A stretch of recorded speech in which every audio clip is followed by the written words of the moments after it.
Praise the Lord, जय मसीह की। दोस्तों, हम आपका स्वागत करते हैं आज रात की प्रार्थना में। एक अमीर आदमी का इकलौता बेटा घर से भागा।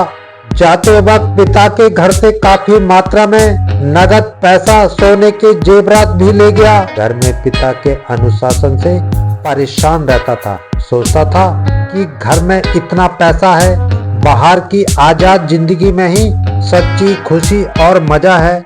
उसे लगता था कि पिता का घर बंधन है, नियम है, आजादी नहीं है। बहुत अधिक वक्त नहीं बीता कि बेटे को जिंदगी की कड़वी सच्चाई का अंदाज होने लगा। शुरू में सब कुछ अच्छा लगा, नए दोस्त, नई जगह, खुली आजादी, पैसा तेजी से खर्च होने लगे, हंसी मजाक, दिखावा, मौज मस्ती, बाढ़ की तरह भरपूर मात्रा में आया हुआ धन जल्द ही बाढ़ के पानी की तरह उतर गया। पैसा खत्म हुए तो जेवरात बेचे, वो भी खत्म हो गए। तो यार दोस्तों ने अपनी राह पकड़ ली। अमीर घर का लड़का अब पेट की भूख के लिए छोटा मोटा काम करता या फिर भीख मांगता था। सोने के लिए कोई जगह नहीं मिली तो मंदिर का बरामदा ही सहारा बना। अमीर आदमी के एक मित्र ने बेटे की ये हालत देखी तो उससे नहीं रहा गया। वो पिता के पास गया और कहा कि अपने बेटे को वापस घर ले आए। उसने कहा, महज 1000 कदम दूर में ही है आपका बेटा, आप उसे जान से भी ज्यादा प्यार करते थे, जाकर उसे ले आइए, उसकी हालत देखी नहीं जाती। उससे कहिए कि वो एक कदम वापस घर की ओर चले, बचे 999 कदम मैं चलकर जाऊंगा। अमीर पिता ने कहा, यदि आप 999 कदम जा सकते हैं तो फिर एक कदम और आगे क्यों नहीं जा सकते? मित्र ने प्रश्न किया। मैं अपने बेटे की आजादी का सम्मान करता हूं, मैं उस पर कोई दबाव डालना नहीं चाहता हूं। यदि वो वास्तव में घर लौटना चाहता हो तो उसे एक कदम लेने दो, बाकी 999 कदम मैं चला जाऊंगा। अमीर पिता ने कहा। वैसा ही हुआ। बेटे ने एक कदम लिया, पिता ने 999 कदम चलकर बेटे को गले लगाया। रात बुधवार के साथ हम 40 काल में प्रवेश कर चुके हैं।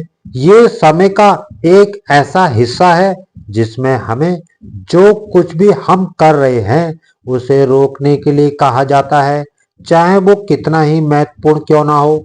हमें हृदय की गहराई से प्रार्थना करने, आत्मचिंतन करने और पश्चाताप करने अर्थात पिता के घर की ओर लौटने के लिए आमंत्रित किया जाता है।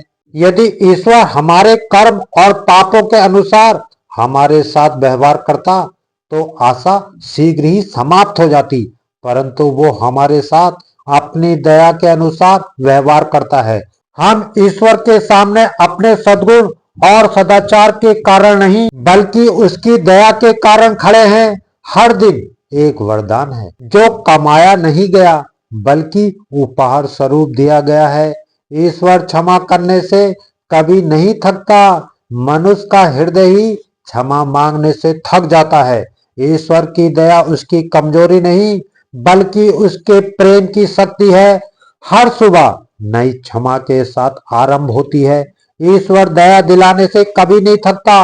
आत्मा को केवल लौट आना होता है। कृतज्ञता तब जन्म लेती है जब हमें एहसास होता है कि हम अब भी थामे हुए हैं, अब भी प्रेम किए जाते हैं, अब भी क्षमा किए जाते हैं, पर दया को उचित नहीं ठहरती। वो पापी को चंगा करती है। कृतज्ञता क्षमा हुए लोगों की भाषा है। कृतज्ञ हृदय अपने अतीत को नहीं भूलता पर दया को अपने भविष्य को आकार देने देता है।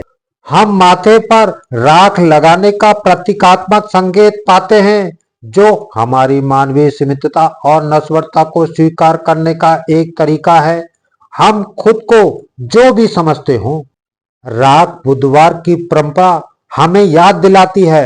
उत्पत्ति किताब 3 अध्याय और 19 पद लिखा है, तुम तब तक पसीना बहाकर अपनी रोटी खाओगे जब तक तुम उस भूमि में नहीं लौटोगे जिसमें तुम बनाए गए हो, क्योंकि तुम मिट्टी हो और मिट्टी में मिल जाओगे। आमीन।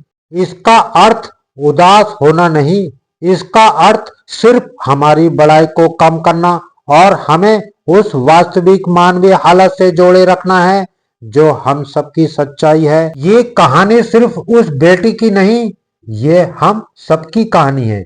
कभी हम भी सोचते हैं कि ईश्वर से दूर जाकर खुशी मिलेगी, कभी हम भी गलत रास्तों पर चले जाते हैं, पर सच ये है पिता का घर आज भी खुला है। आज भी परमेश्वर इंतजार कर रहे हैं। उन्हें हमारे लंबे भाषण नहीं चाहिए, बस एक सच्चा कदम उनकी ओर। 40 काल हमें एक उम्मीद देता है, चाहे हम कितना ही क्यों ना भटक गए हों, ईश्वर के पास लौट आ सकते हैं। आप चाहे ईश्वर से दूर क्यों ना गए हो, बस आपको एक कदम पिता के घर की ओर लेना है।